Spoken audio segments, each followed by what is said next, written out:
आज राऊरी तहसील कार्यालय या ठिकाणी तालुक्याचे तहसीलदार शेख साहेबांना मातंग समाजाचे अनेक पदाधिकारी कार्यकर्ते विराट प्रतिष्ठान असन इतरही संघटनेचे कार्यकर्ते असत सर्वांच्या वतीने निवेदन त्या ठिकाणी दिलेले आहे। सदरचा विषय असा आहे की नांदेड जिल्ह्यामध्ये बिलोली गावामध्ये मातंग समाजाची मतिमंद मुलगी तिचा दगडाने ठेचून खून केला, तिच्यावरती बलात्कार केला।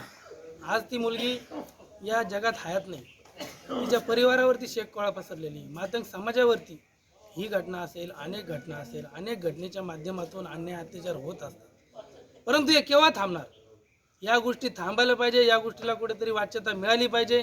बाबासाहेबांनी घटनेमध्ये अनेक प्रकारच्या तरतुदी केलेल्या आहेत, कायद्याच्या अनेक प्रकारे त्या ठिकाणी नियमांची अंमलबजावणी केलेली असताना देखील परंतु काही ठिकाणी आजही या गोष्टीचं लक्षात घ्या।